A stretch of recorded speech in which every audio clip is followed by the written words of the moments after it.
राम राम जय जय जय राम, राम राम जय जय जय राम।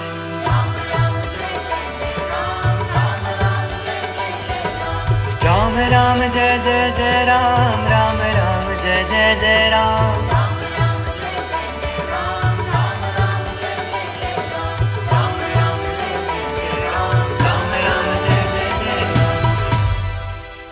मेरे राम।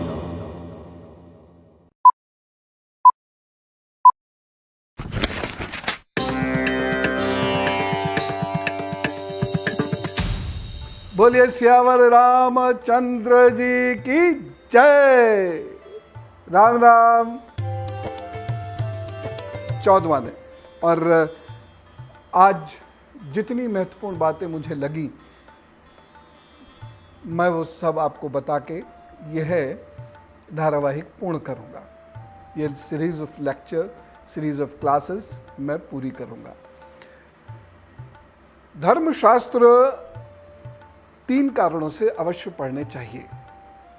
पहली चीज, अपने पूर्वजों को जानने और समझने के लिए, ये इतिहास की दृष्टि से, यानी जो जैसा है या जैसा मैंने देखा इस प्रकार से, फैक्ट्स की पॉइंट ऑफ व्यू से, हिस्ट्री के पॉइंट ऑफ व्यू से पढ़ना चाहिए। दूसरी चीज़ है, इतिहास इसलिए भी पढ़ना चाहिए, धर्मशास्त्र इसलिए भी गहराई से पढ़ने चाहिए जिससे हम अपनी संस्कृति पर उठते प्रश्नों का तीखा उत्तर दे सकें और स्पष्ट उत्तर दे सकें।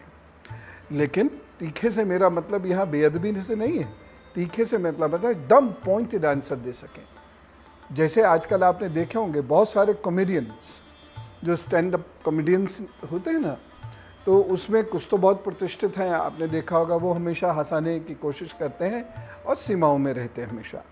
लेकिन कुछ आजकल जो मशरूम्स की तरह से उगाए हैं, ये उगाए हैं कि उगाए गए हैं, और ये जानबूझकर आप देखिएगा देवी देवताओं के ऊपर प्रश्न चिन्ह लगाते हैं, और केवल देवी देवताओं पे लगाते हैं, कहानियाँ तो हर धर्म में है। उन्हीं में से नुक्स निकालते हैं और हंसाते हैं लोगों को, और निर्लज्ज हंसाते हैं, निर्लज्ज हंसते हैं। उनको ये शर्म भी नहीं आती कि किसी संस्कृति का मजाक उड़ रहा है, और बड़े बड़े पत्रकार, उनके सो कॉल्ड पत्रकार उनके बगल में बैठे हुए हैं, है करके बत्तीस निकाल रहे हैं। ऐसे लोगों को उत्तर देने के लिए आपको मैं कहता हूं, मेरे साथ आओ। सोशल मीडिया पर अगर बदतमीजियां नहीं रोकी गई, हाल बहुत ख़राब होगा। मैं आपको आज मैं कई बार बता रहा हूँ, कई वर्षों से बता रहा हूँ, पता नहीं क्यों उधर ध्यान नहीं जाता। और सरकार के एक बड़े प्रवक्ता हैं, वो कह रहे हैं कि बताइए ये ऐसा क्यों कर रहे हैं। अरे आप तो राजनीति में इतने बड़े पद पर हैं, आपका इतना बड़ा कद है, आपको रोने की क्या ज़रूरत है। मुझ जैसा निरीह प्राणी रोए तो समझ में आता है, आप तो उठाइए 2 घंटे में एक्शन करा दीजिए। लेकिन उसके लिए भी हम लोग काम करें। तो आप लोगों को इसलिए मैं बार बार कहता हूँ, मजाक में मेरी आर्मी में आओ, इसीलिए क्योंकि ज़रूरी है। तीसरा जो कारण है हमें धर्मशास्त्र को पढ़ना चाहिए, वो है मानसिक शांति और भक्ति हेतु। तो ये 3 कारण हैं जिसके लिए आपको धर्मशास्त्रों का अध्ययन करना चाहिए। जिस पर जितना समय हो, 5 मिनट का समय हो तो एक प्रश्न पढ़ लिया, ज़्यादा समय हो तो और ज़्यादा पढ़ लिया, और जो पढ़ा उसका मनन चिंतन भी आवश्यक है। कम पढ़िए, मनन अधिक करिए, तब वह चीज़ कर्म में उतर पाती है। प्रश्न आप लोगों के बहुत सारे हैं जो मैं अभी नहीं लूँगा, और मैं इसलिए भी बहुत सारे प्रश्न नहीं ले पाता क्योंकि मैं बात करता हूँ दिल्ली की और प्रश्न पूछा जाता है मुंबई का। महाभारत तक पहुँच गए लोग प्रश्न पूछने के लिए। आपकी जिज्ञासा को मैं अप्रिशिएट करता हूँ, लेकिन जिज्ञासा को कक्षा के अनुसार बांधना चाहिए। तो आइए इस सीरीज की अंतिम कक्षा में प्रवेश करते हैं। आक्रमण की तैयारी। और हनुमान जी से श्री राम जी पूरा विवरण सुनते हैं। श्री राम जी बहुत उच्च कोटि के सेनापति हैं, और एक अच्छे लीडर को ये जरूरी है, सुनिए, एक अच्छे लीडर को ये बहुत ज़रूरी है कि उसे जो काम करना है, जहाँ काम करना है, उसका पूरा विवरण उसके पास होना चाहिए। नहीं तो जो काम करना है वो कर नहीं पाएगा और जहाँ काम करना है वो कर नहीं पाएगा, भटक जाएगा। इसलिए एग्जैक्ट विवरण होना ज़रूरी है। यह है नेतृत्व क्षमता का एक बहुत महत्वपूर्ण सूत्र। तो वह श्री हनुमान जी से ये पूछ रहे हैं कि वो पूरा विवरण क्या है, और श्री हनुमान जी वो बहुत बारीकी से विवरण सुना रहे हैं। यहाँ तक कि दरवाजे कैसे हैं वो तक बता रहे हैं। उस पुरी के 4 बड़े दरवाजे हैं जो बहुत लंबे चौड़े हैं, उनमें बहुत मजबूत किवाड़ लगे और मोटी मोटी अर्गलाएँ हैं, और उन दरवाज़ों पर बड़े विशाल और प्रबल यंत्र लगे। अब यंत्र किसी भी चीज़ का मैकेनिकल प्रोसेस है। यंत्र का मतलब ये आज के मोटराइज यंत्र, और इसमें कौन सी मोटर लगी थी, 7 जनरेशन थी कि i5 था, ये नहीं। कोई भी चीज़, यंत्र का अर्थ समझिए, तंत्र, यंत्र, इसका अर्थ हमें समझना चाहिए। तो वो सिस्टम्स वहाँ पर लगे हुए हैं, और जो तीर और पत्थर के गोले बरसाते हैं, ये दरवाज़ों में फिट हैं शत्रुओं को मारने के लिए। उसके बाद एक बहुत इम्पॉर्टेंट चीज़ क्या है वो ये बताते हैं कि चारों ओर नदी, पर्वत, वन और 4 प्रकार के दुर्ग हैं। कैसे? खाई, परकोटा आदि, ये 4 प्रकार के वहाँ दुर्ग हैं। यानी रावण तक पहुँचना इतना आसान नहीं है। यानी कहने का अर्थ क्या? उसको बाहर लाना होगा। अब देखिए हनुमान जी ठहरे, हनुमान जी बड़े सीरियसली बता रहे हैं श्री राम जी को, हैं बड़े सीरियसली, ये है ऐसे दरवाजे हैं, ऐसे यंत्र हैं, और उसमें से जो है ऐसे गोले निकलते हैं, उनमें गदाएं लगी हुई हैं। फिर क्या कहते हैं? लेकिन आप चिंता नहीं करो रघुनंदन, में सब तोड़ आया हूँ। अरे पहले ही बता देते, श्री राम जी की चिंता ही खत्म हो जाती। वो कहते हैं आधी से ज़्यादा लंकापुरी ध्वस्त कराया हूँ, 5 सेनापति मार आया हूँ, दरवाजे सब तोड़ आया हूँ। संकुल उसमें एक बहुत महत्वपूर्ण होता है, वो भी तोड़ आया हूँ मैं। लो,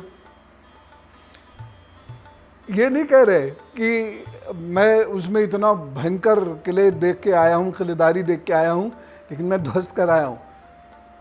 एक एक चीज़ विस्तार से बता रहे हैं, सबको चिंता में डाल दिया, और फिर कह रहे तो चिंता मत करो, तोड़ आया हूँ मैं सब। मैंने उन सब संक्रमों को तोड़ डाला है, खाइयाँ पाट दी हैं, लंकापुरी को जला दिया है, उसके परकोटों को भी धराशायी कर दिया है। इतना ही नहीं, वहाँ के विशालकाय राक्षसों की सेना का 1/4 भाग नष्ट कराया हूँ। देखो बाद में बता रहे है ना। अच्छा, अब वो कहते हैं सब लोग भाई चढ़ाई कीजिए। ठीक, चढ़ाई करने के लिए सारी चीज़ तैयारी की जाती है, और विजय नाम के मुहूर्त में चढ़ाई करने का फैसला लिया जाता है। विजय नाम का मुहूर्त आजकल अभिजित नक्षत्र को जाना जाता है। ये कहीं नोट कर लें सब लोग। अभिजित किस नक्षत्र में विजय प्राप्त होती है? अभिजित नक्षत्र में विजय प्राप्त होती है। अब इसका मतलब ये नहीं है नाना दोने भी अभिजित नक्षत्र में जा रहे हैं।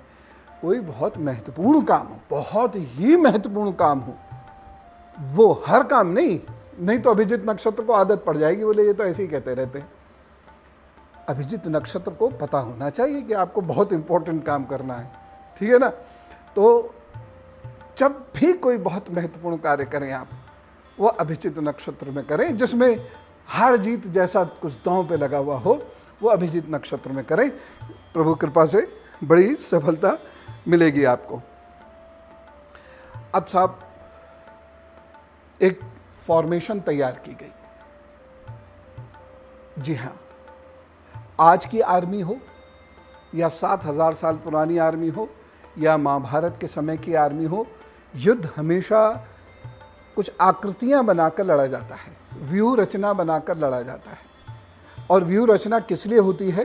क्योंकि कुछ लोग अलर्ट रहें कि दुश्मन अटक ना कर दे, और बीच के लोग आराम से अपना चलते रहें, लगातार बढ़ते रहें, या कोई और काम करते रहें, और जो दाएं बाएं के लोग हैं वो एकदम अलर्ट रहें।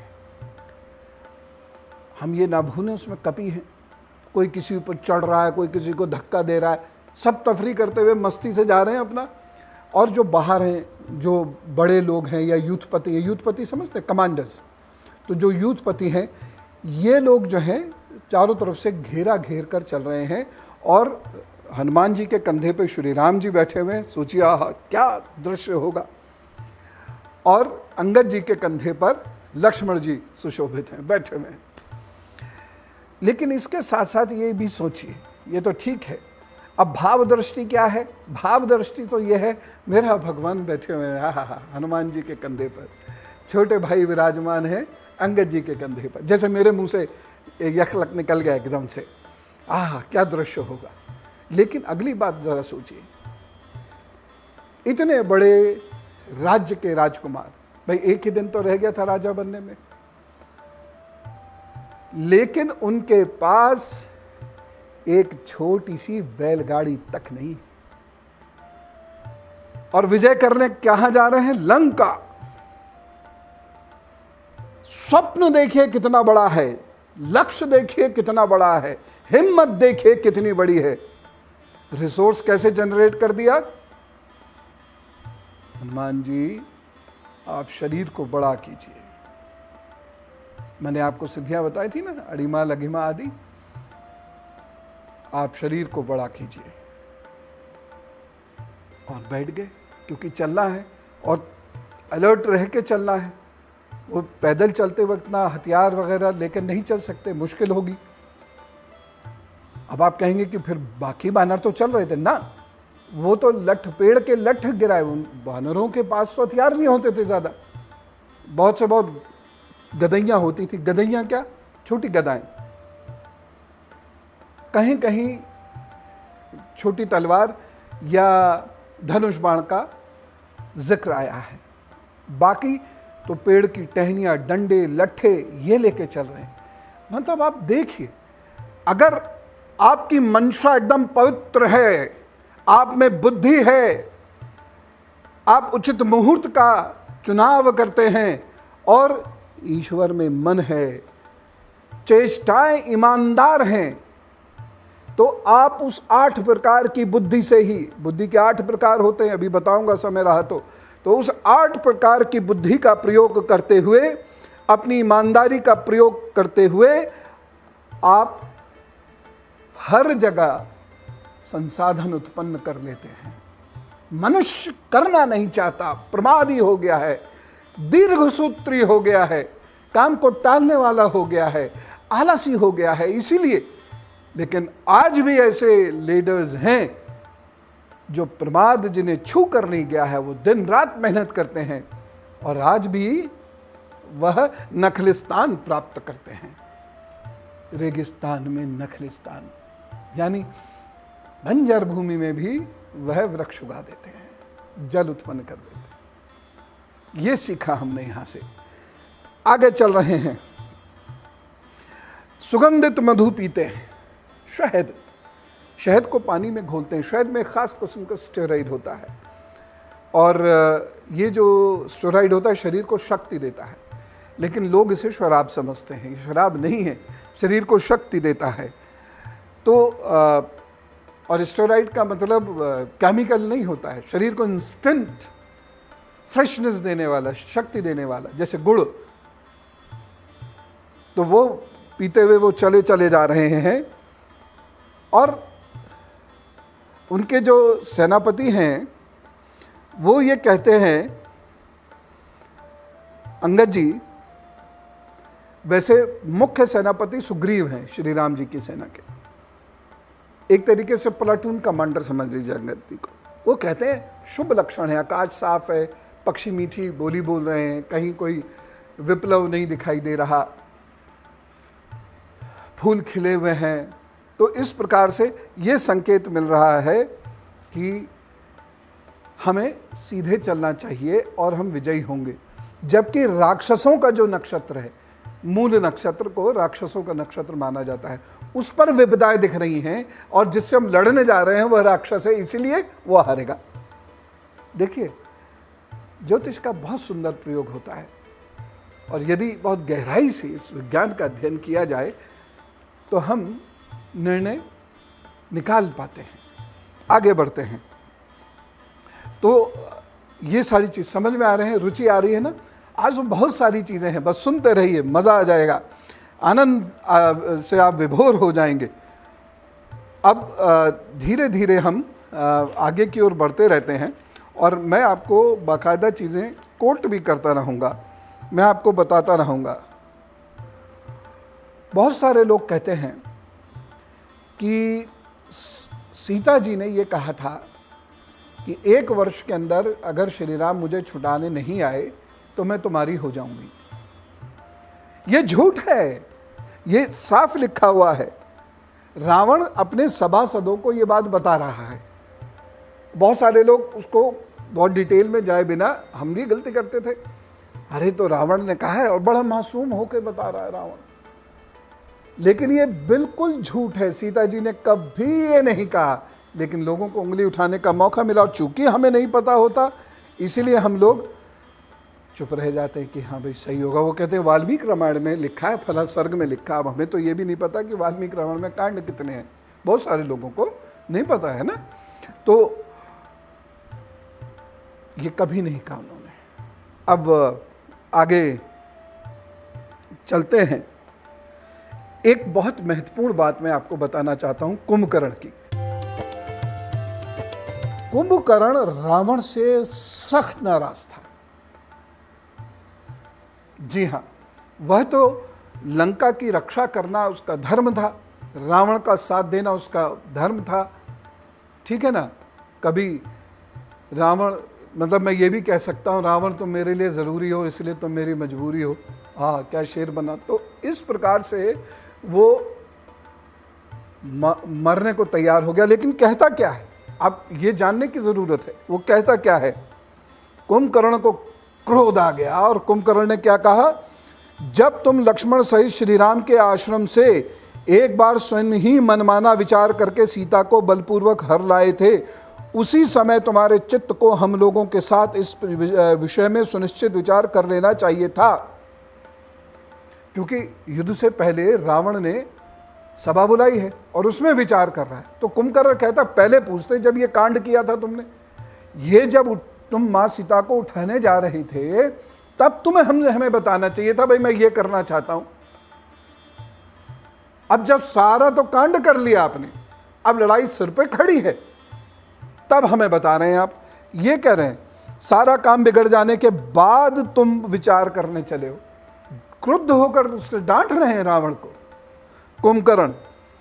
और ये भी कह रहे हैं महाराज तुमने जो ये छल पूर्वक छिपकर पर स्त्री हरण आदि कार्य किया है, ये सब तुम्हारे लिए बहुत अनुचित है। इस पाप कर्म को करने से पहले ही आपको हमारे साथ परामर्श कर लेना चाहिए था। देखिए हम लोग सामान्यतः ये संवाद पढ़ते नहीं हैं और ये भी कहते हैं एक जगह कि श्री राम जी तुम्हारा वध कर डालेंगे। अभी तक उन्होंने तुम्हें मारा नहीं है, इसे अपना सौभाग्य समझो। खैर, एक और इसमें बहुत बड़ी शिक्षा मिलती है, वो सुनिए।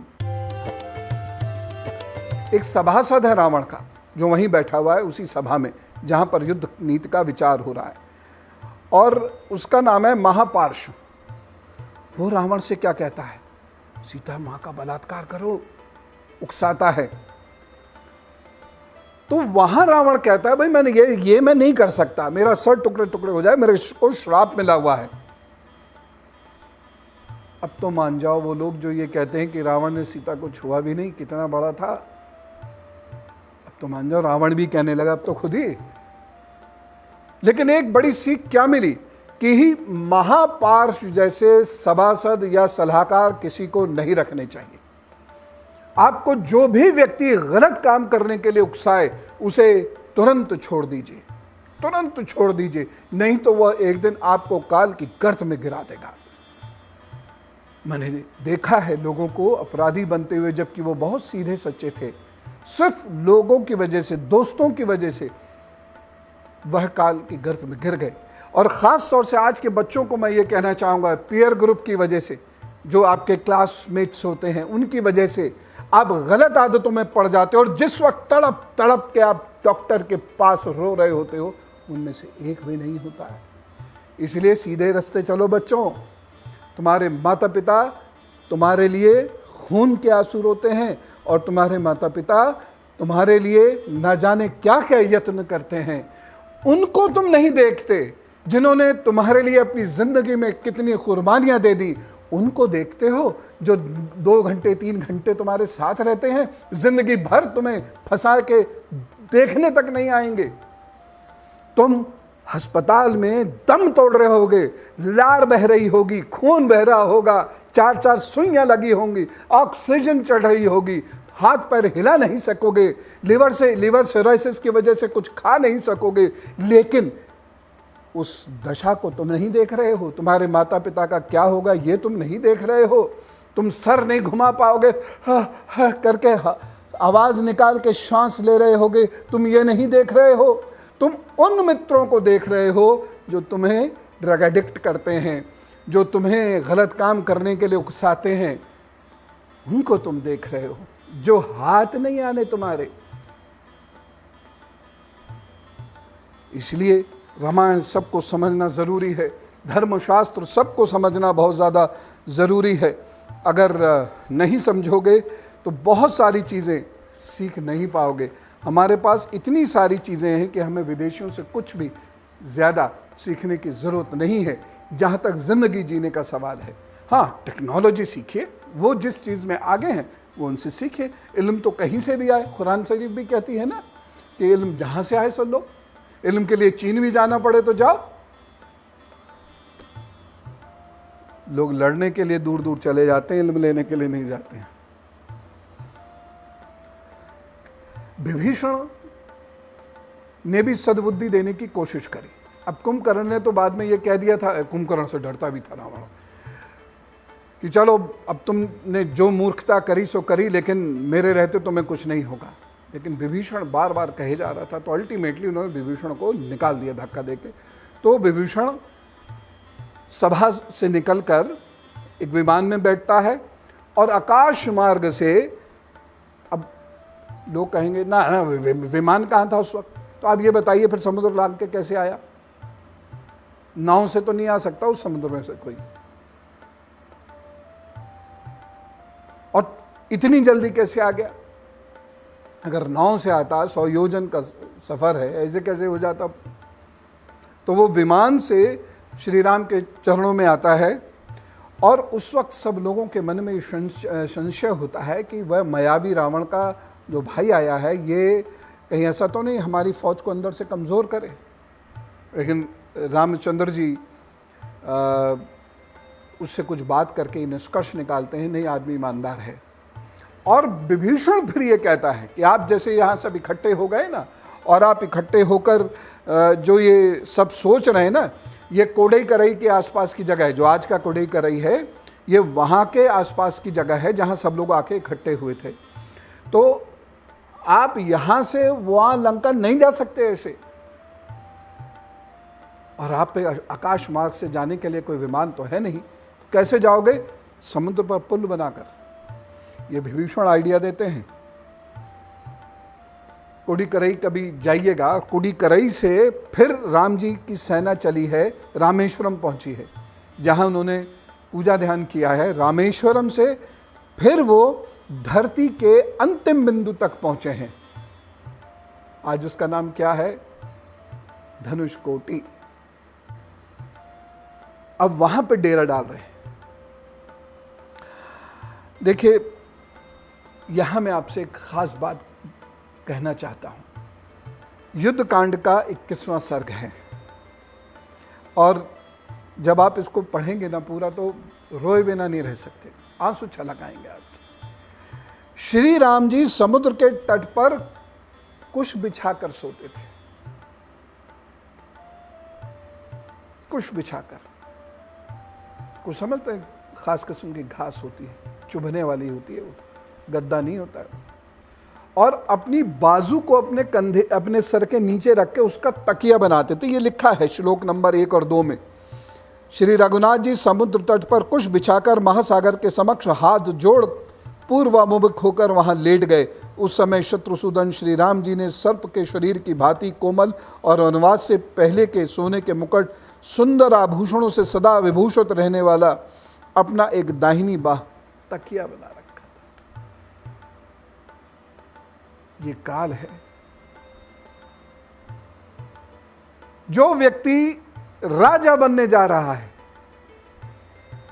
संध्या को समय का परिवर्तन होता है और वो गत 13 वर्षों से अधिक समय से वन भटक रहा है। समुद्र तट पर आप जाइए और देखिएगा, आप दोपहर में खड़े नहीं हो सकेंगे वहां पर, जाड़े में भी इतनी गर्मी रहती है, बार बार पानी पीना पड़ेगा। आज तो पानी की कितनी सुविधाएं हैं, चापाकल लगे हुए हैं, वहाँ तरबूज बिकते हैं, वहाँ पानी बिकता है, वाटर बोतल आप साथ ले जा सकते हैं। उस वक्त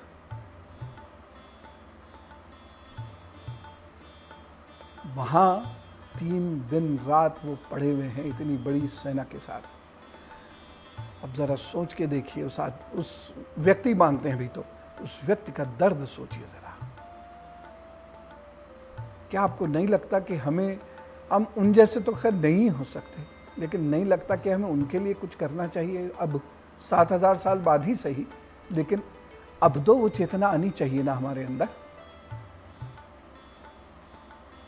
सोचिए जरा, कष्ट जिस पे नहीं है उसने खोया तो क्या खोया, जिस पे है और वो खोए और जानबूझकर खोए, कितना महान व्यक्ति होगा। इसीलिए वो भगवान है। समुद्र मिलने नहीं आया उनसे। मुझे लगता है कि समुद्र शायद उधर का कोई राजा होगा, किसी द्वीप का, जहां पर ये मैनाक पर्वत भी है।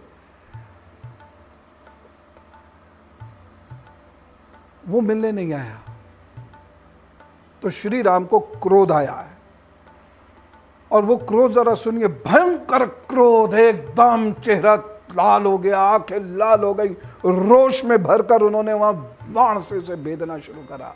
त्राही त्राही आ गई उस जगह समुद्र के अंदर। यहां तक कि लक्ष्मण जी उनसे कह रहे हैं, भैया आप वीर शिरोमणि हैं, इस समुद्र को नष्ट किए बिना भी आपका कार्य संपन्न हो जाएगा। आप जैसे महापुरुष क्रोध के अधीन नहीं होते हैं। अब लोग तुरंत ये प्रश्न करेंगे कि वो तो स्थित प्रज्ञ हैं, रो क्यों रहे हैं, हंस क्यों रहे हैं, गा क्यों रहे हैं, खेल क्यों रहे हैं, क्रोध क्यों कर रहे हैं? समझाऊंगा, इसका मतलब बहुत डिटेल से समझाऊंगा। बस फिलहाल इतना समझ लीजिए, स्थित प्रज्ञ भी मनुष्य है और अंतिम सत्य मनुष्य के साथ नहीं होता। वह मनुष्य देह में है, अवतार में है। इसलिए परिस्थिति का अंश मात्र प्रभाव तो पड़ेगा, और ये सामान्य क्रियाएं हैं। वह लेकिन स्थित प्रज्ञ हैं, इसलिए लक्ष्य नहीं छोड़ते हैं। जहां बाकी लोग लक्ष्य छोड़कर भाग जाते, वह लक्ष्य नहीं छोड़ रहे हैं अपना, घबरा नहीं रहे हैं, काम करने से नहीं रुक रहे हैं। उसके बाद समुद्र आता है। सलाह वही है कि आप यहां पुल बनाइए। और अब एक बहुत महत्वपूर्ण बात, राम सेतु की। राम सेतु को लेकर बहुत सारी भ्रांतियां हैं। कुछ भ्रांतियां हैं जिसके हम लोग दोषी हैं, हम राम जी के दोषी हैं। हमने क्यों नहीं चीज, वाल्मीकि रामायण ऐसे तो है नहीं, मैं पहली बार पढ़ रहा हूं, या से 50 साल पहले, 100 साल पहले, 200 साल पहले नहीं थी। हम अंग्रेजों की बात मान गए ना। क्यों? मानसिक रूप से जो गुलाम होता है वह आक्रमणकारियों की बात मानता है। और मानसिक रूप से गुलाम कौन होता है? जिसे स्वयं पे गर्व नहीं होता। और स्वयं पे गर्व कब होता है? जब आप अपना इतिहास जानोगे। इसीलिए लोग मंदिर में पूजा कर रहे थे, आक्रमणकारियों से के भय से पूजा छोड़कर भाग गए। कुछ लोग जिन्हें अपना इतिहास मालूम था वो लड़ गए, मर गए। वह शिवलिंग उठा के भाग गए, अपनी प्रतिमाओं को उठाकर भाग गए, और प्रतिमाओं को उन्होंने दबाकर सुरक्षित किया। वो वीर लोग थे। और कुछ ऐसे ही भाग गए। बहुत सारे ऐसे मंदिर हैं बहुत सारे, जैसे जगन्नाथपुरी, जैसे द्वारकापुरी, ऐसे अनेक मंदिर हैं, सोमनाथ, त्र्यंबकेश्वर, जहां पर जब आताताइयों ने आक्रमण किया तो मुख्य विग्रह लेके भाग गए, जान पर खेल के भाग गए और उसे सुरक्षित स्थान पर छुपा दिया। क्यों? आतताई से तोड़ ना दें। और कुछ ऐसे ही भाग गए, डर के भाग गए। क्यों? अपने पर गर्व नहीं था, एक काम कर रहे थे बस, जिससे घर बार चल जाए, जिससे भगवान का वर मिल जाए। प्रसाद लेके आए 200 मीटर 200 किलोमीटर से, प्रसाद चढ़ा रहे हैं, ये दे दो, ये दे दो, ये दे दो, ये दे दो, ये दे दो। आक्रमणकारी आए, भाग गए। और वहीं कुछ लोग थे, उन्होंने कहा, तिलक कर रहे थे, आरती उतार रहे थे वहां के पुरोहित। उन्होंने देखा, अरे आक्रमणकारी आ गए, छोड़ो सब चीजें इस वक्त और विग्रह को लेकर भागो। ये गर्व होता है और ये भगवान का सानिध्य होता है।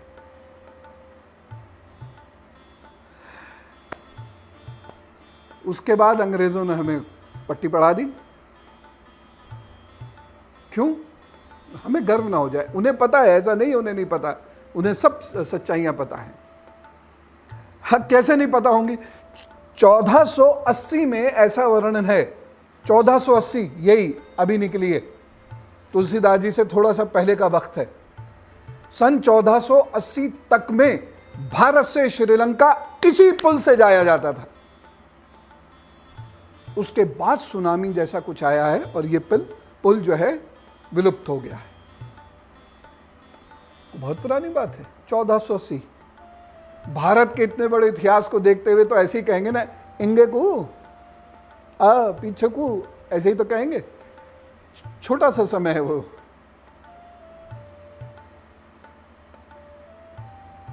देखिए, हम लोगों ने इतने छोटे समय में अपनी विरासत भुला दी, आज भी याद नहीं करना चाहते। इसीलिए तीनों कारण से धर्मशास्त्र पढ़ने पड़ेंगे, इतिहास जानने के लिए, इतिहास की रक्षा करने के लिए और भक्ति प्राप्त करने के लिए। उसके बाद ये पुल बन गया क्या? Adams bridge. हे भगवान, शर्म भी ना आई हम लोग को। उसी समुद्र में जा डूब मरते तो भगवान जी ज्यादा खुश होते। हमने कहीं कोई विरोध दर्ज ही नहीं कराया, एडम्स ब्रिज मान लिया और उसको भी तोड़ा जाना मान लिया कि उसे तोड़ा जाएगा और फिर वहां से जहाज एंटर कर जाएगा। अरे जहाज अगर कुछ 80-100 नॉटिकल माइल्स घूम के आ जाता है तो क्या फर्क पड़ता है? मेरे राम की निशानी थोड़ी आप खत्म कर देंगे भाई। उसे तोड़ने को तैयार थी सरकारें। मैं राजनीति नहीं पढ़ा रहा हूं अभी, लेकिन गुस्सा आता है, खून में उबाल आता है। मेरे राम जी की चीज है वो। तो हमें धर्म की रक्षा करनी पड़ेगी। धर्म हमें हमारी तब रक्षा करेगा। इस बात को बड़ी गहराई से समझिएगा,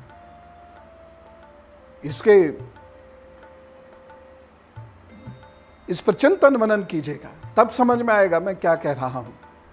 और जो मैं कह रहा हूं ये शास्त्र वाक्य है। खैर, अभी इस पर चर्चा नहीं करूंगा, किसी दिन केवल इसी श्लोक पर चर्चा करूंगा। आगे बढ़ते हैं। राम जी ने कहा पुल बनाओ।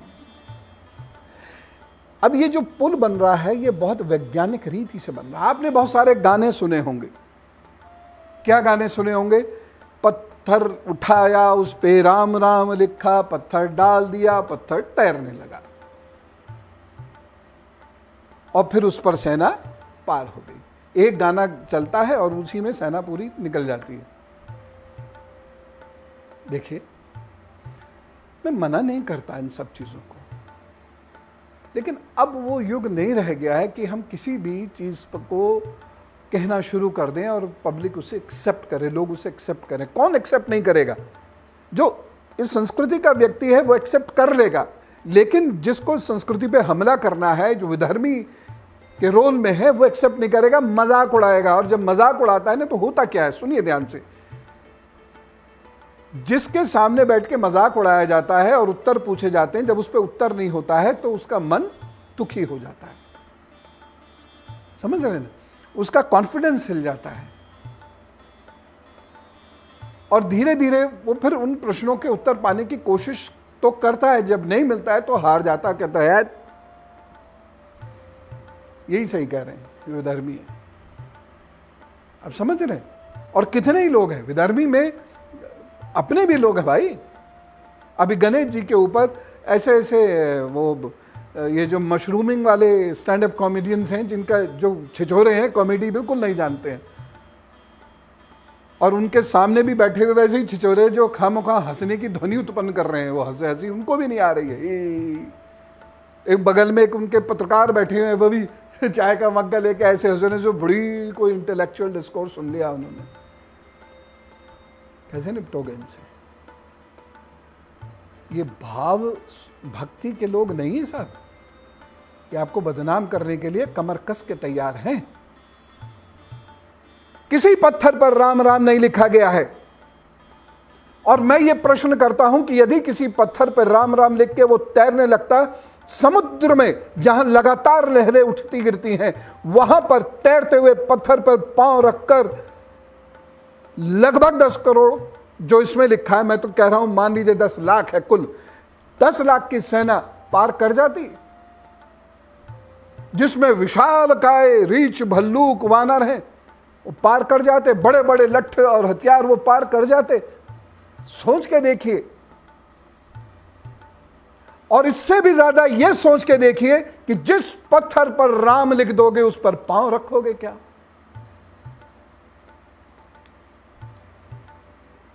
यह कैसा झूठ उड़ाया गया और हमने उसे एक्सेप्ट कर दिया, कभी प्रश्न नहीं किया इस पर। है? कभी नहीं सोचा, अब भी नहीं सोचेंगे क्या? मैं ये जानता हूं कि हर प्रश्न के उत्तर नहीं मिल सकते। मैं उदाहरण दे रहा हूं ना कि 7000 साल पहले तो छोड़ दीजिए, अपने दादाजी की डिटेल्स हमें नहीं मालूम है अभी, हमें अपने जन्म का एग्जैक्ट टाइम नहीं मालूम होगा हम में से कितने लोगों को। सारी बातें, सारे प्रश्नों के उत्तर तो नहीं कोई दे सकता, ना मिलेंगे, लेकिन जितने पता है वहां तो हम बुद्धि लगाए ना। मेरे भगवान का जहां नाम लिखा होगा फर्श पे, वहां पैर रखकर चल दोगे? अरे कितना भी क्रूर होगा, कितना भी अधर्मी होगा, नहीं जाएगा, थोड़ा ऐसे करके निकलेगा। मैं तो उन लोगों के भी बड़ा खिलाफ हूं जो पत्थरों पे नाम लिखकर और पूरे फर्श पाट देते हैं, ये पत्थर मेरे फला ने लगवाया, ये पत्थर मेरे फला ने लगवाया। अरे उनकी प्रशंसा की जगह वो उनकी हीनता करा देते हैं, उन पर पैर रख रख के जनता निकलती है, और क्या करे, जगह ही नहीं। तो ये फिलॉसफी, ये थ्योरी रद्दी में डाल दीजिए। इतने महान लोगों ने इतना महान कार्य करके दिखाया, सब छिप गया इस थ्योरी में, सब छिप गए इन भजनों में। भजन गाना, मैं भजन को मना नहीं कर रहा हूं, लेकिन सत्य समझ के फिर भजन गाना, भाव भक्ति वाला, सब छिप गया इसमें। राम सेतु नहीं है इसका नाम, राम जी ने खुद इसका नाम रखा नल सेतु। ये तो अब हम कहने लगे थे राम सेतु, क्योंकि राम जी हमारे भगवान हैं। नल सेतु क्यों? विश्वकर्मा पुत्र नल ने इसे बनाया है, और ये एक रेशियो से, एक मैथमेटिकल रेशियो से बना है। 10:1 का मैथमेटिकल रेशियो। इसकी 3 डायमेंशंस बताई गई हैं। एक बताया गया है 100 योजन लंबा, 10 योजन चौड़ा, अगेन 10:1। दूसरा बताया गया है 35 किलोमीटर लंबा और 3.5 किलोमीटर चौड़ा, अगेन 10:1। और तीसरी डायमेंशन बताई गई है 50 किलोमीटर लंबा और 5 किलोमीटर चौड़ा, अगेन 10:1।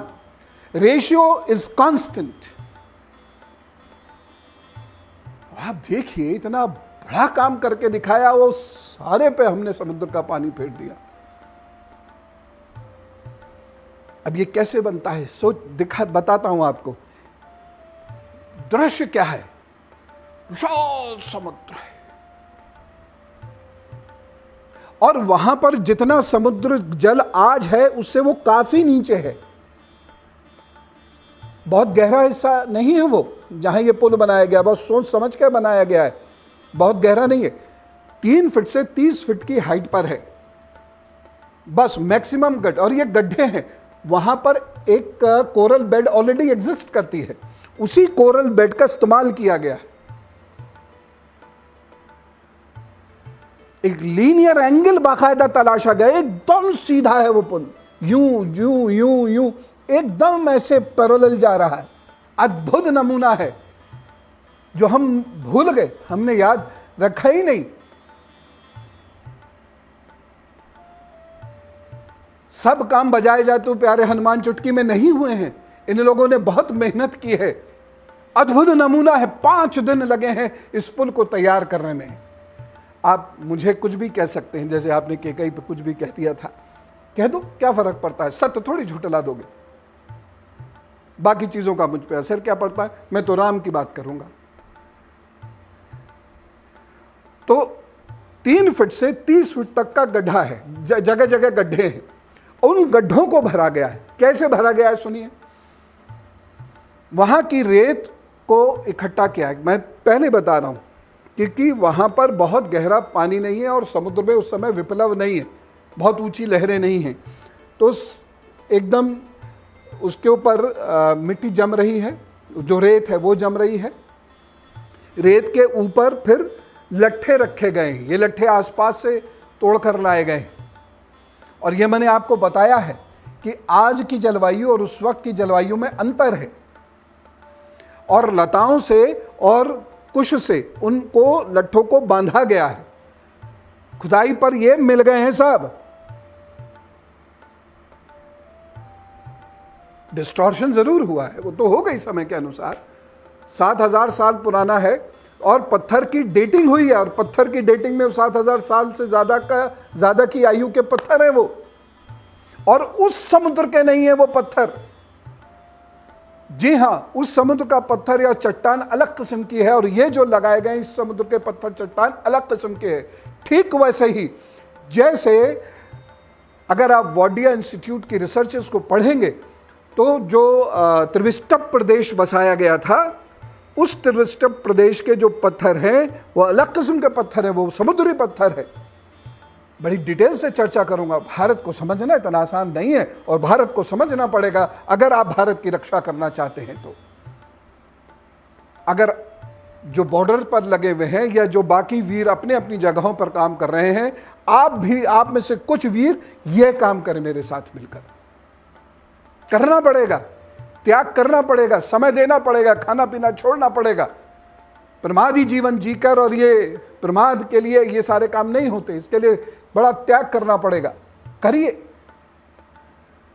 मंदिर इसलिए नहीं होता है, आश्रम या भगवान इसकी प्रतिमा इसलिए नहीं होता है कि बस ये प्रसाद, वो प्रसाद, वो प्रसाद, वो सोने का मुकुट, वो चांदी का मुकुट, बल्कि इसलिए होता है कि वहां सोशल रिकंस्ट्रक्शन होता है, नेशन बिल्डिंग, राष्ट्र का पुनर्निर्माण होता है आश्रमों से, मंदिरों से। करना पड़ेगा आपको। और देखिए, लट्ठे बिछे, लट्ठों के ऊपर समतल पत्थर बिछाए गए हैं, उन समतल पत्थरों के ऊपर फिर समतल मिट्टी बिछाई गई है, और फिर उसको बांधा गया है। अद्भुत नमूना है, 5 दिन में समुद्र के अंदर तैयार किया गया है, उसको प्लेन किया गया है, और बिल्कुल ऐसे पैरेलल, कहीं टेढ़ा मेढ़ा नहीं हुआ है, और उसके ऊपर से इतनी बड़ी सेना निकली है, और उसके साथ साथ इतने बड़े बड़े लट्ठे, हथियार आदि भी निकले हैं। यह है आज का राम सेतु, उस समय का नल सेतु, और बीच का क्या, नहीं लूंगा उसका नाम। उसके बाद सारे लोग लंका पहुंच गए हैं। लंका पहुंचने के उपरांत परिचय दिया गया है वानरों का। लेकिन यहाँ यद्यपि मेरा अभी अनुसंधान इस पर चल रहा है, क्योंकि ये विशिष्ट प्रकार का अनुसंधान है, इसमें भाषा के विशिष्ट जानकार ही इस अनुसंधान में कुछ मेरा साथ दे सकते हैं, सब लोग नहीं दे सकते। मुझे लगता है इसमें बहुत सारे क्षिप्त और प्रक्षिप्त हैं, कुछ चीज़ें ज़बरदस्ती बाद में जोड़ी गई हैं। भाषाई आधार पर और विषय के आधार पर मैं ये कह सकता हूँ, लेकिन अभी अनुसंधान चल रहा है। कुछ इस विषय के जो वरिष्ठतम लोग हैं, जब तक उनकी मोहर नहीं लग जाती, मैं इसे अंतिम नहीं मानूंगा, है ना। उनकी मोहर आवश्यक है इस पर, जो क्योंकि अब देखिए, जो बाल कांड में वानरों का वर्णन किया गया है वो युद्ध कांड में अलग हो गया है। अनेक वानरों के कुल का जो वर्णन किया है वो युद्ध कांड में अलग हो गया है। इसीलिए हमें जो है बहुत सोच समझकर ऐसी चीज़ों को पढ़ना पड़ेगा, लेकिन कुछ लोग साथ देंगे और कोशिश है कि और शुद्ध चीज़ें आएँ और शुद्ध चीज़ें आएँ। और पोस्ट बुद्धिस्ट पीरियड में भी इसमें बहुत सारे परिवर्तन किए गए, बहुत सारी चीज़ों का इसमें क्षेपक और प्रक्षिप्त रूप में जोड़ दिया गया। पूजनीय रामभद्राचार्य जी, जो एक महान कथावाचक हैं, एक महान संत हैं आधुनिक समय के, उन्होंने भी इस बात को कहा है और बड़ा क्षोभ व्यक्त किया है। आगे बढ़ते हैं, 32वें सर्ग की बात कर रहे हैं और इसमें पहचानना पड़ता है कि कहाँ सही है, कहाँ चेंज हो गई हैं चीज़ें। धीरे धीरे समझ में आ जाता है। 32वें सर्ग में रावण एक माया खेलता है। और एक चीज़ मैं यहाँ लोगों से कहना चाहूँगा, बहुत सारे लोग कहते हैं ना सब माया है। एक दीदी लिख रही थी कि अभी मैंने कोई ट्वीट किया था, सर पर सूरज और शिक्षक जब तक रहते हैं तब तक बड़े बुरे लगते हैं, लेकिन जब चले जाते हैं तो घोर अंधेरा घेर लेता है। अब इसमें साइंस टटोलने चली हूँ। ये उक्ति, ये मैंने भाव से कहा था कि अगर टीचर और सूर्य आपके सर पर खड़ा है तो आप काम करते हैं, श्रेष्ठ काम करते हैं और स्वस्थ भी रहते हैं और आपका जीवन जगमगाता है। ये सिंपल सा अर्थ था। और जब वो नहीं रहते हैं उस वक्त तो लेकिन हमें बुरे लगते हैं, लेकिन जब वो नहीं रहते हैं तो याद आती है, अरे सूर्य होता तो ये कर लेते, सूरज होता तो ये कर ले, अब रात में कहाँ जाएं, किससे मिलें, है ना। कहते हैं ना, आज भी कहते हैं, जबकि इतनी लाइटिंग्स हैं, सब भी कहते हैं ना, बेटी तू रात हो गई बाहर मत जा, दिन में नहीं कहती, वो जाने देती। तो ऐसे शिक्षक जब नहीं होता है तो देखो वो सर हमें कितना अच्छा पढ़ाते थे, वो सर हमें कैसा पढ़ाते थे, ये सब हम लोग कहते हैं ना। आज भी जो 60 साल का व्यक्ति है वो भी कहता है, तो मेरे को टीचर थे उस गांव में ऐसा पढ़ाते थे, कहते हैं ना। उसमें विज्ञान ढूंढ रहे थे और विज्ञान में शब्द का प्रयोग कर रहे थे माया, जगत माया है। ये इस प्रकार के जो कुपढ़ पड़े खड़े हो गए हैं और फेसबुक और बाकी सोशल मीडिया पे आकर जो वो लिखने लगे हैं, इससे बड़ी परेशानी बढ़ गई है भाई। कुछ भी माया और विज्ञान ले जने कहाँ से जोड़ जाड़ के बराबर कर दिया। माया, जगत मिथ्या, सब माया है। माया को सब लोग समझ लो, माया का अर्थ क्या है। इस पर बात करूंगा मैं, गौड़पाद जी के माध्यम से इस पर बात करूंगा। उनका स्पेशल रेफरेंस लेते हुए गौड़पाद जी का और पूजनीय शंकराचार्य जी का किसी दिन रेफरेंस लेते हुए माया शब्द पर हम लोग बात करेंगे। लेकिन माया का ये अर्थ नहीं है नहीं, दिखता है। मैं नहीं हूं क्या, दिख ही रहा हूं नहीं क्या, हूं तो मैं भी माया हो गया। कैसे माया हो गया, ये बहुत गूढ़ रहस्य है, इस पर फिर कभी बात करेंगे। तो यहाँ पर मायावी मतलब मिथ्या रूप से प्रकट करने वाला। उस रावण ने सीता जी को कह दिया ये राम जी तो गए, ये राम जी का सर है, ये राम जी का धनुष है, इस तरीके से उन्होंने कह दिया और सीता माँ क्रुद्ध हुई। और उस वक्त भी उन्होंने कहा है कैकेयी जी के लिए, कुररी की भांति रो रो कर कैकेयी की निंदा करने लगी। और बाकी आगे नहीं पढ़ रहा, ये मैं विशेष रूप से तो पढ़ता भी नहीं, लेकिन लोग बिना समझे कुछ भी बोल लेते हैं, तो इसलिए मैं उनको बता रहा हूँ समझाने की दृष्टि से। मेरा और कोई, वो बोले कुछ भी बोले, मैं तो राम का काम कर रहा हूँ। निज मान निज अपमान कोई महत्व ही नहीं रखता। आगे बढ़ते हैं। अब वो दिन जब युद्ध शुरू हुआ, 24 नवंबर 5076 BCE, before common era. Before Christ नहीं कहता मैं, बिफोर कॉमन एरा। 24 नवंबर को ये युद्ध शुरू होता है। इस युद्ध को 2 भागों में बांटिए। पहले के 3 दिन जब रावण भारी पड़ा और बाकी के 7 दिन जब श्री राम भारी पड़े। भावावेश में आके मैं ये तो नहीं कहूंगा कि प्रतिदिन राम जी मार रहे थे। आपको पता है राम जी किस किस तरीके से घायल हुए। ऐसे शरीर में बाण बिंध जाते थे उनके और खून टपकता था। भूमि पर खड़े होकर रथ वालों से युद्ध करते थे, उन पे रथ नहीं था और कंधे पे बैठकर किसी के युद्ध नहीं कर सकते। चल तो सकते हैं लेकिन युद्ध थोड़ी कर सकते हैं। और वो भी महाबली वीर और अंगद उन्हें कैसे एंगेज कर देते अपने नीचे। तो इसलिए उन्होंने कहा कि तुम अलग युद्ध करो और हम और लक्ष्मण अलग युद्ध कर रहे हैं। दोनों भाई जमीन पर खड़े होकर युद्ध कर रहे हैं और इतने सारे हथियार वगैरह कैसे लेकर युद्ध कर रहे हो। सोचो जरा, सोच के देखो एक बार। कोई साधन नहीं, लेकिन लक्ष्य प्रबल है, चेष्टा प्रबल है, कर्म प्रबल है, आराधना प्रबल है। इसलिए युद्ध हो रहा है, धड़ाधड़ युद्ध हो रहा है। भयंकर रक्त बहता था। जामवंत जी को बहुत सारी औषधियां पता थी, इसलिए जामवंत जी इलाज करवा देते थे या कर देते थे।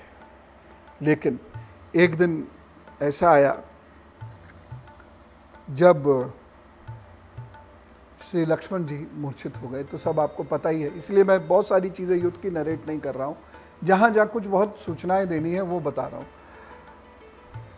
लक्ष्मण जी के साथ राम जी भी मूर्छित हुए हैं। मैंने भी जब ये पहली बार पढ़ा तो हिल गया था, लेकिन ये 73वां सर्ग का 74वां श्लोक है। संग्राम में वानरों की सेना तथा लक्ष्मण सहित श्री राम को मूर्छित करके इंद्रजित सहसा दशमुख रावण की भुजाओं द्वारा पालित लंकापुरी में चला गया। उसके बाद तो आपको पता ही है, हनुमान जी को पुनः भेजा गया और वहाँ 4 प्रकार की औषधियाँ ढूंढ के लाने को कहा गया। जो उन्हें नहीं मिली तो वह पूरी चट्टान ही उखाड़ लाए, बड़ी सी। वो क्या थी? मृत संजीवनी, विशल्यकर्णी, सुवर्णकर्णी और संधानी। ये 4 प्रकार की औषधियाँ थी और इन 4 प्रकार की औषधियों से श्री राम श्री लक्ष्मण ही नहीं बल्कि जो लोग उस अस्त्र से पीड़ित हुए थे, क्योंकि वो अस्त्र ऐसे ऐसे घूम के काटता है ना, तो बहुत सारे लोगों के अंग कट गए थे। तो वह सब उसी से ठीक हुए। और अब राम रावण युद्ध की बात। राम और रावण के बीच में अब युद्ध होने वाला है। आप भी बहुत ध्यान से सुनिएगा। रावण के पास दिव्य रथ है। उस रथ के पिछले हिस्से में दिव्यास्त्र हैं, अनेक प्रकार के आयुध हैं, शस्त्र भी है, अस्त्र भी है। मैंने एक बाकायदा वीडियो बनाया था, अस्त्र क्या होते हैं, शस्त्र क्या होता है, उसे ढूंढ लीजिएगा, थोड़ा अपने आप भी ढूंढा कीजिए। तो अस्त्र भी हैं, शस्त्र भी हैं, और उनसे वो गाजर मूली की तरह से काट रहा है वानरों को। भयंकर युद्ध होता है, राम जी को भी घायल करता है वो। लक्ष्मण भी उस युद्ध से बहुत परेशान हो जाते हैं। उस इतना सरल नहीं है रावण को जीतना, और वो भी घायल होते हैं। राम जी ने अनेक बाण एक साथ प्रत्यंचा पर चढ़ाकर रावण पे छोड़े, लेकिन रावण पे कवच है। और देखो, हमारे प्रभु श्री राम जी और लक्ष्मण जी पे कवच तक नहीं है। वानरों पर भी मोटे रोए हैं, कुछ तो उससे बचत हो जाती है शरीर की। प्रभु जी पे वो भी नहीं है, बस वलकल है और कुछ भी नहीं।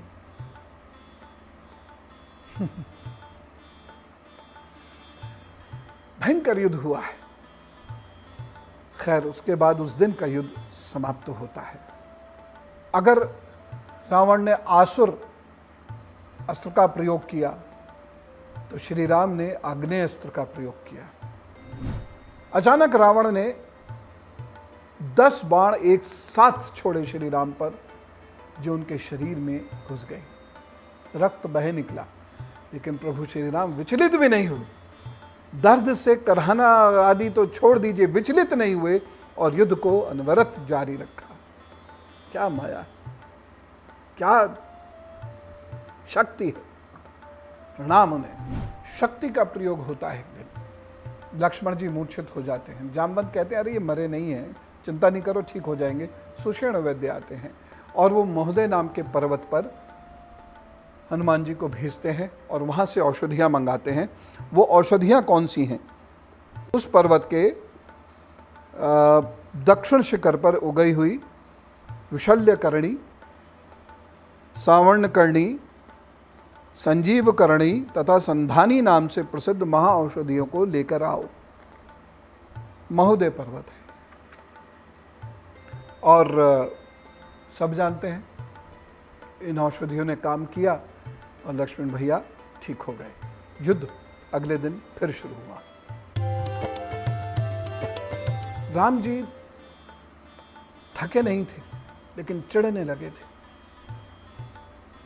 रावण का रथ भी अजीब सा था। सीधे लड़ते थे वो उड़ जाता था ऊपर, वहां मारते थे तीर वो इधर आ जाता था, इधर तीर मारते थे उधर चला जाता था। और एक दिन तो बहुत बुरी तरह घायल कर दिया रावण को। मारने ही वाले थे प्रभु श्री राम, लेकिन रावण का जो सारथी था वो लेके लंका भाग गया। दोपहर का वक्त था। रावण को बहुत गुस्सा आया। जब होश आया कि अच्छा तुमने मुझे कार्य सिद्ध कर दिया, फिर चलो, तो वो फिर वापस आया उस दिन। लेकिन उस दिन भी युद्ध निर्णायक स्थिति में नहीं पहुंचा। यह देखकर सभी लोग बहुत दुखी परेशान थे। इतने में देवराज इंद्र ने अपने सारथी को बुलाया। मातली उनके सारथी हैं और उनको अपना रथ देकर भेजा। अब बराबर की लड़ाई होगी। अभी तो रावण इधर इधर इधर इधर, राम जी नीचे, कहाँ बाढ़ छोड़े। अब दोनों पर एक सा रथ आया है, दोनों का अब एक सा वाहन है। मातली बड़ा कुशल योद्धा और सारथी है। ये जो सारथी होते थे ना पहले, ये सामान्य लोग नहीं होते थे। श्री कृष्ण जी तो अपने सारथी को विशेष सभाओं तक में ले जाते थे। अगर अंदर जाना निषेध होता था तो बाहर छोड़ जाते थे सत्य की। तो ये सारथी कोई सामान्य लोग नहीं है, इसलिए श्री कृष्ण भी सारथी बने हैं। देखो ना, तो मातली और रावण के रथ का अब मुकाबला हो रहा है। अब विभीषण, अब आपने क्या सुना, नाभि में तीर मारने से रावण मर गया। वो जो 10 सिर हैं रावण के, उसके बारे में जो मुझे लगता है 10 कवच होंगे, एक एक करके कटते जा रहे हैं, लेकिन रावण मर ही नहीं रहा है, मर ही नहीं रहा है, मर ही नहीं रहा है। तो विभीषण की भी सलाह होती है, मातली की भी सलाह होती है। मातली क्या कहते हैं, कितनी महत्वपूर्ण बात है, जरा सुनिए। और ये भारत की सरकार और फौज को भी सीखना चाहिए। यद्यपि अभी तो बहुत चेंजेस आ गए हैं, लेकिन फिर भी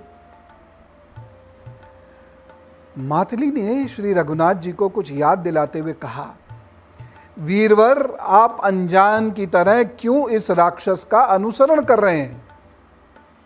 यानी ये जो अस्त्र चलाता आप उसकी सिर्फ काट कर रहे हैं, यानी डिफेंसिव हैं आप। भारत की सेना डिफेंस फोर्सेस है ना, तो जब हम पर पाकिस्तान या चीन आक्रमण करता है तो केवल हम अपनी टेरिटरी की रक्षा करते हैं। देखिए ये भी त्याग से कम नहीं है, और फिर भी बदनाम हम होते हैं। जब एक बार घुस गए ना उसकी सीमा में, घुस के मार के आए उसे, पहले भी मारा है ऐसा नहीं है, जब घुस के उसकी सीमा में मार के आए हैं तब लोगों ने कुछ कहा ही क्या? वो बहुत बढ़िया काम किया, सबने प्रशंसा करी। क्या देश क्या विदेश, है ना। तो At times defense is the best policy, but most of the times offense is the best policy. Matali समझा रहे हैं, कब तक अनुसरण करोगे? वो जो अटैक करता है तुम उसे रोक रहे हो, इससे क्या हो रहा है? तुम्हारी ऊर्जा वेस्ट हो रही है। इसलिए जो ब्रह्मा जी ने आपके लिए अस्त्र भेजा है ना, ब्रह्मास्त्र, रथ के पिछले भाग में है, आप उसका प्रयोग कीजिए इसके ऊपर।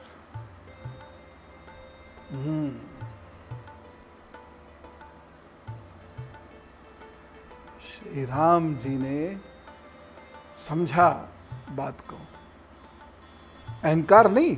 अच्छा, driver will tell me what I have to do ना, जो सच्चाई है सच्चाई है, भगवान है।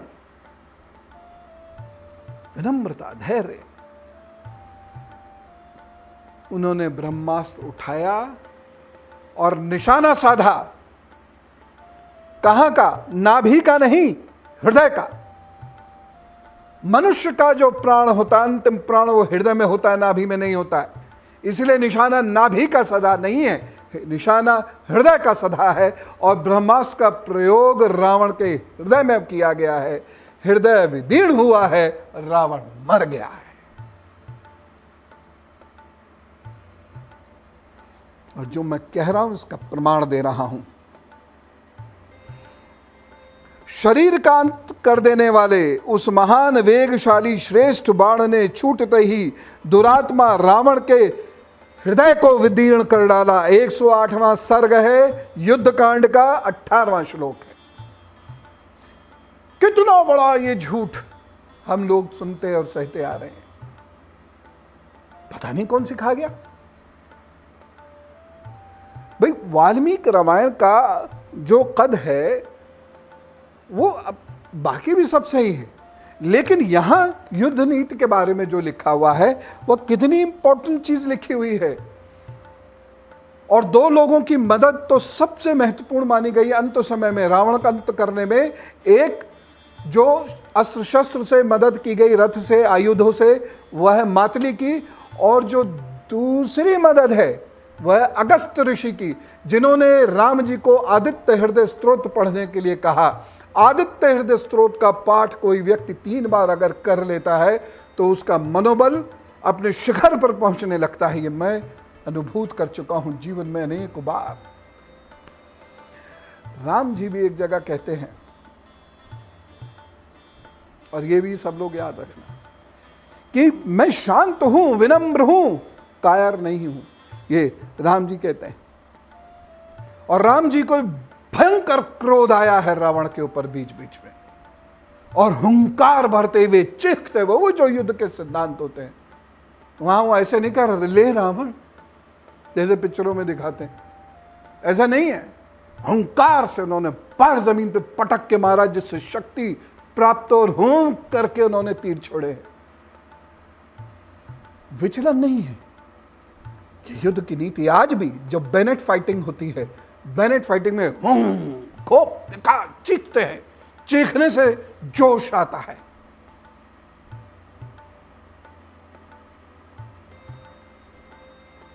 आप बहुत विनम्र रहिए, लेकिन आपके चरित्र से वो चीजें जरूर टपकनी चाहिए। खासतौर से युवाओं, तुम सुन लो, हमारे चरित्र से वो चीज भी टपकनी चाहिए कि तुम विनम्र हो, सुसंस्कारी हो, भारतीय सनातनी हो, लेकिन कायर नहीं हो। क्योंकि आजकल लोगों को ये बुरी आदत पड़ चुकी है कि विनम्र और प्यार करने वाले व्यक्ति को कायर समझते हैं। श्री राम जी को भी ये लास्ट में जाकर रियलाइज होता है, और वो कह देते हैं इस बात को। बताऊं कहां कहते हैं? युद्ध कांड 21वां सर्ग, श्लोक 14। समुद्र को अपने ऊपर बड़ा अहंकार है, जिससे वह स्वयं मेरे सामने प्रकट नहीं हो रहा है। सुनिए, शांति, क्षमा, सरलता और मधुर भाषण, ये जो सत्पुरुषों के गुण हैं, इनका गुणहीनों के प्रति प्रयोग करने पर यही परिणाम होता है कि वे उस गुणवान पुरुष को भी असमर्थ समझ लेते हैं। विनम्र बनो, कायर नहीं। और गुणहीन के साथ अपने विनम्रता दिखाओगे तो तुम्हें कायर समझने लगेगा। रावण मारा जाता है, भयंकर विलाप शुरू होता है। लेकिन मंदोदरी का एक लॉजिक है। बहुत सारी स्त्रियां तो श्री राम जी और बाकी लोगों को कोस रही है, लेकिन मंदोदरी रावण को कह रहे, देखो मैं कहती थी ना तुमसे, अब सब खत्म हो गया, हो ना, हो गया, अब हम क्या करें। पत्नियां ऐसा नहीं है कि गलत ही बोलती हैं, उनकी बात को गहराई से सुनना और समझना जरूर चाहिए। वो भी मनुष्य है, हमारे बराबर ही मनुष्य हैं। ये ठीक है कि पुरुष बाहर घूमता है तो उसका अनुभव ज़्यादा हो जाते हैं, वो तर्क प्रधान होता है, स्त्री भाव प्रधान होती है, लेकिन एक अतीन्द्रिय ज्ञान होता है स्त्री के पास। अब देखो, लेकिन बहनों ऐसा मत करना कि तुम पति पे हुक्म ही चलाने लगो, मेरे पास अतीन्द्रिय ज्ञान है। मिलजुल कर सब लोगों को रहना चाहिए। उसके बाद प्रभु श्री राम से विभीषण कहते हैं कि चलो लंकापुरी चलिए और एकांत में आप माँ सीता से मिलिए। राम कहते नहीं, सबके सामने मिलूंगा। सब चौंक जाते हैं, ऐसा क्यों? वो राजा हैं, उन्हें ये दिखाना होगा कि मेरी भार्या निष्पाप निष्कलंक है, नहीं तो प्रजा रिस्पेक्ट नहीं करेगी, इज्जत नहीं देगी, ना राजा को ना रानी को। अब समझो ना,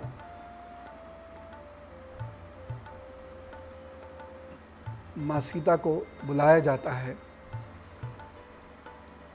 और प्रभु श्री राम उन्हें देखते ही द्रवित हो जाते हैं और मुंह फेर लेते हैं। बहुत सारे लोग कहते हैं गुस्से में मुंह फेर के खड़े हो गए, वो कृत्रिम गुस्सा है, आप उसे ध्यान से देखिए। मुंह फेर के खड़े हो गए क्योंकि वह अपने द्रवित हुए राम को दिखाना नहीं चाहते थे। वो शूरवीर राम की तरह समस्त वानरों के सम्मुख रहे हैं, वह द्रवित राम नहीं दिखना चाहते थे, पत्नी के कारण द्रवित राम नहीं दिखना चाहते थे। हाँ, कुछ लोगों की जो मित्र की श्रेणी के लोग थे उनकी बातें अलग थी, उनके सामने वो पूर्व में भी द्रवित हुए हैं, लेकिन सबके सामने नहीं। यूं करके खड़े हो जाते हैं, सीता माँ से आ रही, उनसे बोलते भी नहीं है और लक्ष्मण से कहते हैं चिता तैयार करो, सीता जी को अग्नि परीक्षा देनी होगी। अग्नि परीक्षा का अर्थ समझिए, क्योंकि यहां अभी मैंने कहा ना मेरी खोज चल रही है क्षेपक और प्रक्षिप्त पर, तो कुछ विशिष्ट जन है, उनकी मोहर लगने के उपरांत ही मैं ये निर्णय आपको दे पाऊंगा। लेकिन लक्ष्मण कह रहे क्या कर रहे हैं भैया, वो लक्ष्मण की तरफ ऐसे करते हैं, यानी समझो ना, यानी कोई खास बात है जो दोनों के बीच में हो गई। मां सीता कुछ कुछ समझ तो रही है, लेकिन उन्हें क्रोध आ जाता है। मैं क्यों, मैंने क्या गलती की है? मैंने रावण से कहा था मुझे उठा के ले जाए, आप इतनी देर से क्यों पहुंचे? आपको पता है ना, मां सीता कहने पे आती तो कह तो देती है,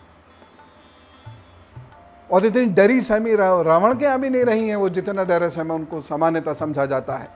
उन्होंने राक्षसियों को तोड़ लिया था और वो राक्षसी उनको सब हाल देती थी। जैसे जब तो वो द्रवित हो गई ना राम का कटा हुआ सर देखकर, तो राक्षसी ने रावण के जाने के बाद बताया, माया ये रावण खूब करता है ऐसे। जब पुष्पक विमान से युद्ध क्षेत्र के ऊपर सीता माता को लेके आता है रावण, और देखो ये मरे पड़े हैं, वो मरे पड़े हैं, ऐसे ये ऊपर से दिखाता है, तो सीता जी द्रवित हो गई थी, बुरी तरह टूटने सी लगी थी। राक्षसी कहती है अरे कहाँ चक्कर में पड़ी, सब ठीक है। उन्होंने वहां पर अपनी फौज अलग बना ली थी, उनका काम करने का एक खास तरीका था। उन्होंने तुरंत कहा, लेकिन लक्ष्मण जी ने कुछ बात इस प्रकार से कही और सीता जी अग्नि परीक्षा देने को तैयार हो गई। अग्नि परीक्षा का यहाँ जो मैं अर्थ समझता हूँ, क्योंकि अग्नि ही सबसे पवित्र वस्तु रही है, जब से अग्नि है तब से आज तक अग्नि में मिश्रण संभव नहीं है। अग्नि सबसे ज़्यादा पवित्र वस्तु है, पवित्र देव कह लीजिए चाहे आप। इसलिए उन्हीं को साक्षी मानकर शपथ उठाई जाती है। तो ये जो अग्नि परीक्षा है ये वही है, ऐसा मुझे लगता है। क्योंकि चिता में लेटने के बाद ठीक है, अब जो भी कुछ है, अभी मेरे शोध के परिणाम आने दीजिए, लेकिन मुझे जो लगता है वो यही निकलेगा। क्योंकि भाषा में लगातार परिवर्तन जा रहा है कि तुम शपथ उठाओ, और सीता जी कहती हैं क्यों उठाऊं, मेरी क्या गलती। और राम जी इसलिए मजबूर हैं क्योंकि वह मूढ़ बुद्धि लोग हमेशा राजाओं पर, महान लोगों पर प्रश्न चिन्ह लगाते हैं। देखिए, एक बात जो मेरे अनुभव की हमेशा याद रखिएगा, और वो यह है कि जो मूढ़ बुद्धि व्यक्ति होगा वो अपने से ऊंचे व्यक्ति को खींच कर अपने बराबर करेगा, और जो तीक्ष्ण बुद्धि व्यक्ति होगा वो अपने से बड़े व्यक्ति की तरफ जाएगा। इसलिए उसकी उन्नति होती है, वो तप हासिल करता है, वो ज्ञान बुद्धि विद्या हासिल करता है, वह गुदड़ी में छिपा होने के बावजूद लाल बनकर चमकता है। लेकिन मूढ़ बुद्धि सबके गुण खत्म करके, सबके दोष निकाल के, और सोचता हूं मैं सबसे बड़ा काबिल आदमी हूं। इस प्रकार के लोग, ये जो प्रजाति है ना, ये मूढ़ बुद्धि वाली प्रजाति सोशल मीडिया पे बहुत पाई जाती है। कहीं भी ढूंढ लो, और हर सोशल मीडिया की हर जलवायु में ये जीवित रहती है, चाहे वो कितना भी इंपॉर्टेंट पेज क्यों ना हो, कुछ भी लिख देंगे आके। उस चीज के विषय का विश्लेषण करने जाएंगे, उस विषय का विश्लेषण करेंगे जो विषय इन्होंने पढ़ना तो दूर कभी देखा भी नहीं होगा। उन लोगों से सबसे ज्यादा खतरा है। ये जो बात कही जाती है धोबी आदि की, ये वर्णन तो इधर कुछ है नहीं इस प्रकार का, तो ये तो अपने मन से कथा बनाई हुई होगी। अब क्या सच्चाई है मैं नहीं कह सकता, मुझे जो पता है वाल्मीकि रामायण में तो ऐसा कुछ नहीं है। तो बाकी लोग हैं ना, कोई ये कह ना सके। और ये त्रेता युग है जहाँ शपथ का अर्थ होता है, शपथ ले ली तो ले ली। अब चाहे वो भगवान शंकर शपथ लें, चाहे भगवान विष्णु शपथ लें, चाहे भगवान राम शपथ लें, चाहे भगवती सीता शपथ लें, शपथ ले ली तो ले ली। उसकी मान्यता है, शायद ये है अग्नि परीक्षा होगी।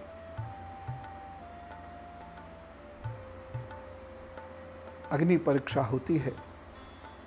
यूं तो माँ सीता जी का मन बहुत खराब हो चुका था, लेकिन फिर वह ठीक हो जाता है और ये लोग वापस लौटते हैं।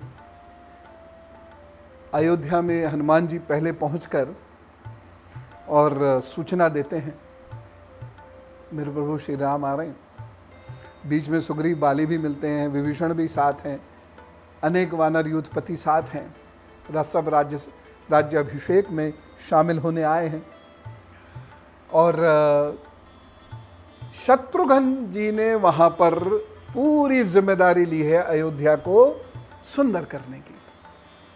कहाँ चूना पड़ना है, कहाँ पेड़ पौधे धूल मिट्टी का कैसे कैसे क्या क्या करना है, वो सब शत्रु जी खुद करा रहे हैं। भगवान श्री राम वहाँ पहुँचते हैं, और जब ये पहुँचते हैं तो कौन सा दिन है सुनिए। तो लिखा यह है, हे भरत, कल पुष्य नक्षत्र में आप राम को यहाँ देखेंगे, और ये चैत्र मास की षष्ठी है, यानी वनवास जाने वाले दिन की संध्या।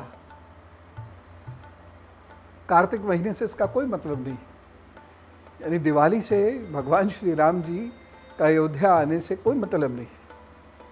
यह अलग बात है कि वो एक दीपावली मनाई गई होगी, लेकिन दीपावली श्री राम जी की वजह से बनाई गई। ये टेक्स्ट बुक्स में मेरे देश के बच्चों को पढ़ाया जाता है, ये मेरे लिए शर्म की बात। तो पता नहीं कहां से भ्रांतियां आ गई। हो सकता है समय रहते मेरा भी शोध हो सकता है गलत हो जाए, ज्ञान अंतिम नहीं होता, और कोई व्यक्ति किसी भी अंतिम ज्ञान को प्राप्त नहीं कर सकता। तो हो सकता है मैं गलत हूं, लेकिन मेरा आधार वाल्मीकि रामायण है, ये मैं आपको स्पष्ट कह रहा हूं। तो लगभग इतने दिवस, और वैसे भी अगर देखें तो 24 नवंबर को युद्ध हुआ और सारा समय, और 21 दिन, कोई 18 कहता है, कोई 21 निकालता है, 3 दिन का हेर फेर आता है। लगभग 21वें दिन वह अयोध्या पहुंचते हैं। बीच में 10 दिन युद्ध भी चला है, कुछ विश्राम भी रहा है, कुछ युद्ध की तैयारियों में भी समय गया है। तो उन सब के हिसाब से भी लगभग यही समय निकल के आता है, और यही वचन उन्होंने भरत जी को दिया था, चिंता मत करो। क्योंकि भरत जी ने कहा था ना, 14 वर्ष निकलने के उपरांत मैं सूर्य नहीं देखूंगा। नहीं देखने दिया, 14 वर्ष भी पूरे हो गए, प्रभु श्री राम वहां पहुंच गए। सब तरफ आनंद है, सब तरफ उल्लास। और यहां वो बात आती है, उस उल्लास में स्नान हुए हैं। सबसे पहले भरत जी का स्नान, शत्रुघ्न जी और भरत जी, पहले शत्रुघ्न जी ने स्नान करवाया है, फिर भरत जी के बाद लक्ष्मण जी का स्नान हुआ है, और फिर श्रृंगार हुआ है। और इस श्रृंगार को करने वालों में एक कौन था? नाई। हम लोग बात कर रहे थे ना जंगल में, सब लोग क्लीन शेव कैसे रहते होंगे। नाई आया यहां पर, और उसने, क्योंकि प्रभु श्री राम की तो जटाएं थी और तो कुछ था ही नहीं, यहाँ सब बाल जटाई हो गए थे। सब में बड़ का दूध याद है ना, वो चिपका लिया था। तो वह सब काटे होंगे उसने, उन्हें सुंदर सजाया होगा। इस प्रकार से सबका श्रृंगार हुआ। माँ कौशल्या से मिले, माँ सुमित्रा से उसके बाद मिले, वह उसके बाद माँ कैकेयी से भी मिले, और उसके बाद सीधे अपने गुरु वशिष्ठ से मिलने गए। और बड़ा सुंदर वर्णन है, जिसको एक लाइन में कहूँगा कि जब वो अपने गुरु वशिष्ठ जी से मिलते हैं तो लगता है कि बृहस्पति और उनके शिष्य का मिलन हो रहा हो। बड़ा सुंदर, चारों ओर आह्लाद है, चिड़िए चहक रही हैं, पुष्प महक रहे हैं। अयोध्या वयोध्या सी लग रही है 14 वर्ष के बाद।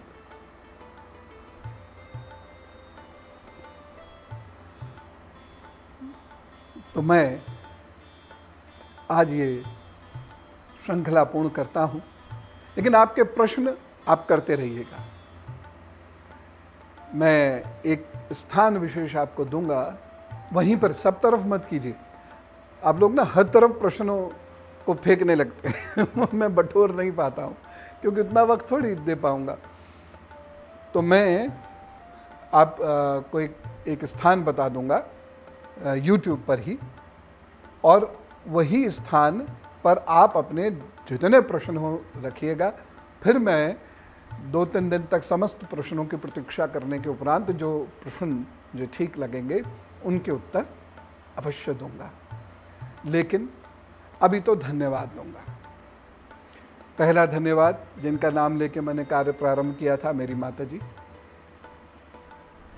दूसरा धन्यवाद जिनको राम कथा के नाम पर मैंने सिर्फ एक ही संत को सुना है, पूजनीय विजय कौशल जी महाराज, उनको धन्यवाद। तीसरा धन्यवाद आप सबको कि आप प्रतिदिन इतना समय निकालते थे, सबको बहुत धन्यवाद। लेकिन सुन के रह नहीं जाना, कुछ करना है श्री राम जी के लिए, कुछ करना है श्री राम जी के भारत के लिए। कुछ करो। जिंदगी तो पशु पक्षी भी बिता ही लेते हैं, कुछ करो भाई, देश के लिए कुछ करो। राम कथा और विस्तार से मैं करूंगा, और भी विस्तार से। ये तो मैंने बताया ना, सिर्फ 3 कारणों से। एक, परिचय प्राप्त हो आपको। दूसरा, राष्ट्र जागरण में धर्म संस्कृति की रक्षा के लिए आपको कुछ विषय बिंदु विशेष मिल जाएं, और भक्ति भाव उत्पन्न हो आप में। इस निमित्त, इन 3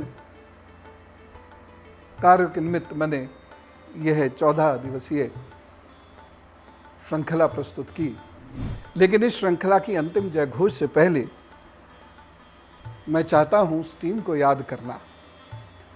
और चूंकि बाकी तो लॉकडाउन में लॉक्ड हैं सब, लेकिन उस टीम का एक बच्चा हमारे साथ है। ये हनुमान जी की वो सेना है जिसे मैं कह देता हूँ ना, मेरी आर्मी में आ जाओ। ये वही बच्चे हैं, जब आप इन्हें देखेंगे तो आश्चर्यचकित हो जाएंगे। मुझे डायरेक्ट भी इन्होंने ही किया है, और गाना लिखना, गाना और पूरी सिनेमेटोग्राफी क्रिएट करना, डाटा मैनेजमेंट करना, और क्या कहते हैं, इलस्ट्रेशंस बनाना, कहीं भी कुछ बाहर से नहीं है, कुछ नहीं, सारे यही बच्चे हैं। और इस ग्रुप की उम्र क्या है, एवरेज उम्र ये है। ये हमारे श्री अनमोल जी हैं। बाकी बच्चे जैसे मयंक हुए, मयंक लॉकडाउन में लॉक हैं। डॉक्टर विकास, जिनकी आवाज़ आप सुनते हैं ना, मेरे राम, वो भी लॉकडाउन में लॉक्ड हैं।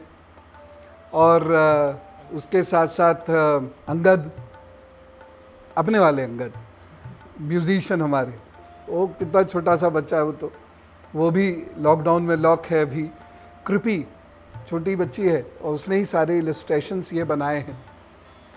कैमरा मैनेजमेंट, कनेक्शन, ये वो सब देखने वाले ऋषभ, वो भी अभी लॉकडाउन में दिल्ली में है। और प्रतीक और स्वर्ण, जिन्होंने लॉकडाउन में लॉक होने के बाद भी, जिनका गाना आप सुन रहे हैं और क्या आवाज़ के साथ सुन रहे हैं, ये टेक्नोलॉजी इन बच्चों ने खुद से डेवलप करी है। और सारे हो गए, ये वो टीम है। और इस टीम में एक नए मेंबर भी तो आ रहे हैं, कार्तिक जी। यही सब बच्चे हैं। इस उम्र के बच्चों का शगल देखिए आप, मेहनत देखिए। ऐसे ही लोग चाहिए, तभी इस संस्कृति का परचम दुनिया में लहराएगा। जरा एक बार जोर से हो जाए, बोलिए सियावर रामचंद्र जी की जय। राम राम। भारत माता की जय।